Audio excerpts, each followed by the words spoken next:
வாசிக்கலாம் வாங்க. லூக்கா நற்செய்தி அதிகாரம் 6. ஓர் ஓய்வு நாளில் இயேசு வயல் வழியே செல்ல நேர்ந்தது. அவருடைய சீடர் கதிர்களை கொய்து கைகளினால் கசக்கி தின்றனர்.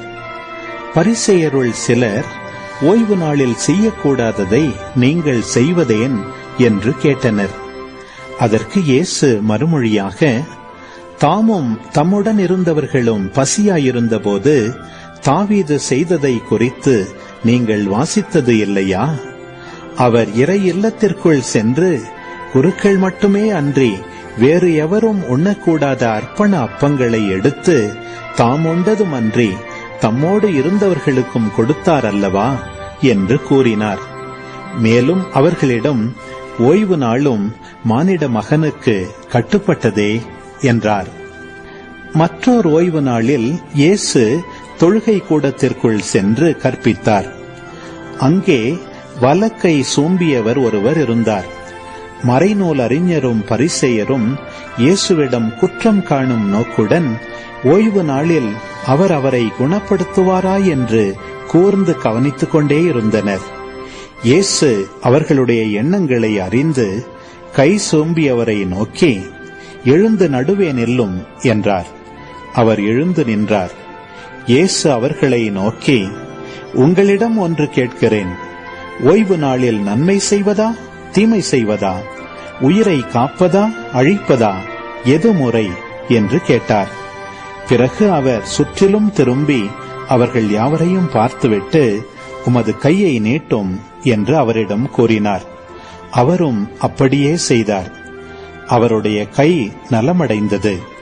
அவர்களோ கோபவெறி கொண்டு இயேசுவை என்ன செய்யலாம் என்று ஒருவரோடு ஒருவர் கலந்து பேசினர். அந்நாள்களில் அவர் வேண்டுவதற்காக ஒரு மலைக்கு போனார். அங்கு கடவுளிடம் வேண்டுதல் செய்வதில் இரவெல்லாம் செலவிட்டார். விடிந்ததும் அவர் தம் சீடர்களை தம்மிடம் கூப்பிட்டு அவர்களுள் 12 தேர்ந்தெடுத்து அவர்களுக்கு திருத்தூதர் என்று பெயரிட்டார். அவர்கள் முறையே பேதுரு என்று அவர் பெயரிட்ட சீமோன், அவருடைய சகோதரர் அந்திரேயா, யாக்கோபு, யோவான், பிலிப்பு, பர்த்தலமேயு, மத்தேயு, தோமா, அல்பேயுவின் மகன் யாக்கோபு, தீவிரவாதி எனப்பட்ட சீமோன், யாக்கோபின் மகன் யூதா, துரோகியாக மாறிய யூதாஸ் இஸ்காரியோத்து என்பவர்களே. இயேசு அவர்களுடன் இறங்கி வந்து சமவெளியான ஓரிடத்தில் நின்றார்.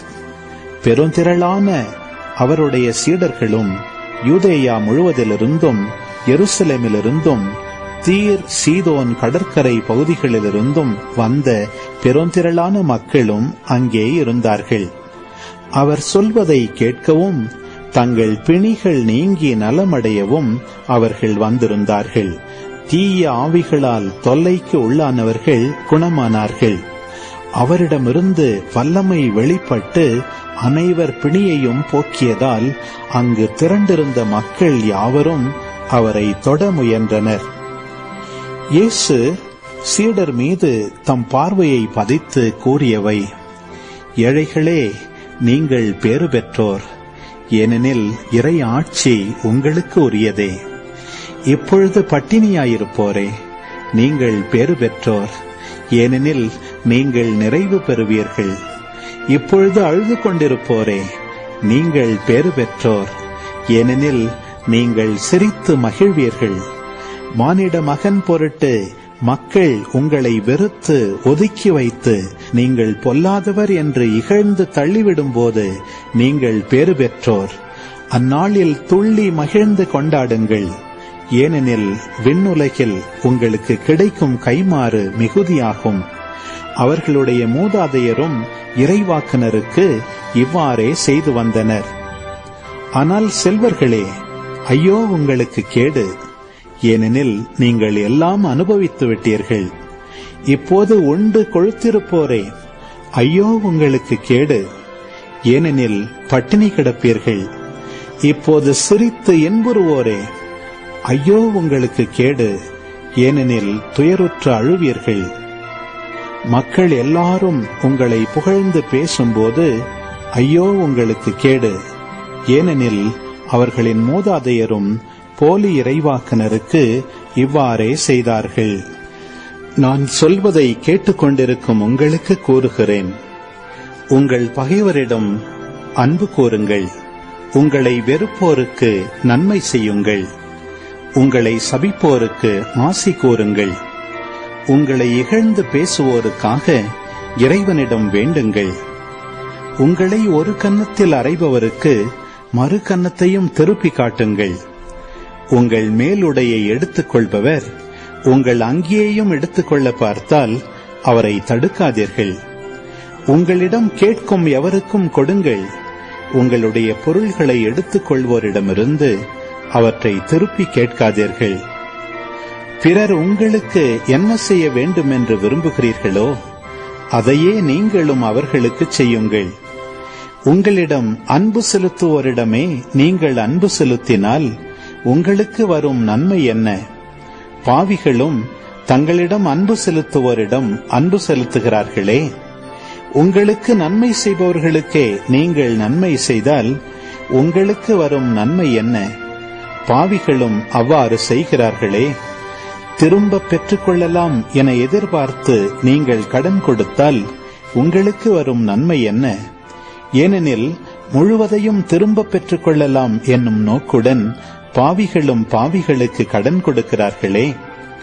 நீங்கள் உங்கள் பகைவரிடமும் அன்பு செலுத்துங்கள், அவர்களுக்கு நன்மை செய்யுங்கள், திரும்ப கிடைக்கும் என எதிர்பார்க்காமல் கடன் கொடுங்கள்.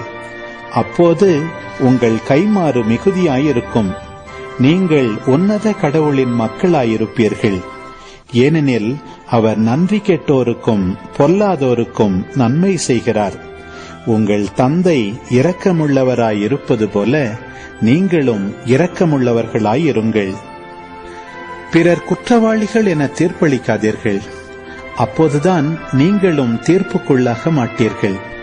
மற்றவர்களை கண்டனம் செய்யாதீர்கள், அப்போதுதான் நீங்களும் கண்டனத்துக்கு ஆளாக மாட்டீர்கள். மன்னியுங்கள், மன்னிப்பு பெறுவீர்கள். கொடுங்கள், உங்களுக்கு கொடுக்கப்படும். அமுக்கி குலுக்கி சரிந்து விழும்படி நன்றாய் அளந்து உங்கள் மடியில் போடுவார்கள். நீங்கள் எந்த அளவையால் அளக்கிறீர்களோ அதே அளவையால் உங்களுக்கும் அளக்கப்படும். மேலும் இயேசு அவர்களுக்கு ஓமையாக கூறியது, பார்வையற்ற ஒருவர் பார்வையற்ற வேறொருவருக்கு வழிகாட்ட இயலுமா? இருவரும் குழியில் விழுவர் அல்லவா? சீடர் குருவை விட மேலானவர் அல்ல, ஆனால் தேர்ச்சி பெற்ற எவரும் தம் குருவை போல் இருப்பர். நீங்கள் உங்கள் கண்ணில் இருக்கும் மரக்கட்டையை பார்க்காமல் உங்கள் சகோதரர் அல்லது சகோதரியின் கண்ணில் இருக்கும் துரும்பை கூர்ந்து கவனிப்பதேன்? உங்கள் கண்ணில் இருக்கும் மரக்கட்டையையே நீங்கள் பார்க்காமல் இருந்து கொண்டு உங்கள் சகோதரர் அல்லது சகோதரியிடம் உம் கண்ணில் இருக்கும் துரும்பை எடுக்கட்டுமா என்று எப்படி கேட்க முடியும்? வெளிவேடக்காரரே, முதலில் உங்கள் கண்ணில் இருக்கும் மரக்கட்டையை எடுத்து எறியுங்கள்.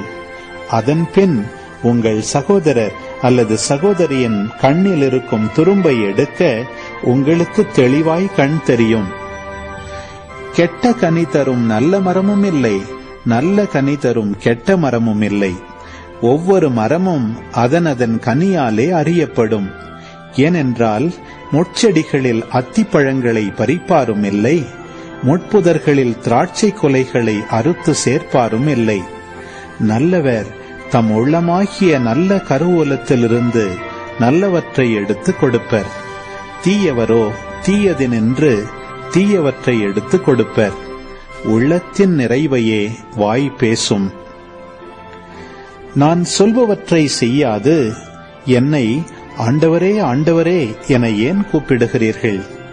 என்னிடம் வந்து என் வார்த்தைகளை கேட்டு அவற்றின்படி செயல்படும் எவரும் யாருக்கு ஒப்பாவார் என உங்களுக்கு எடுத்து காட்டுகிறேன். அவர் ஆழமாய் தோண்டி பாறையின் மீது அடித்தளம் அமைத்து வீடு கட்டிய ஒருவருக்கு ஒப்பாவார். வெள்ளம் ஆறாக பெருக்கெடுத்து அந்த வீட்டின் மேல் மோதியும் அதை அசைக்க முடியவில்லை. ஏனென்றால் அது நன்றாக கட்டப்பட்டிருந்தது. நான் சொல்வதை கேட்டும் அதன்படி செயல்படாதவரோ அடித்தளம் இல்லாமல் மண் மீது வீடு கட்டியவருக்கு ஒப்பாவார். 6 பெருக்கெடுத்து அதன் மேல் மோதியவுடனே அது விழுந்தது. அவ்வீட்டுக்கு பேரழிவு ஏற்பட்டது.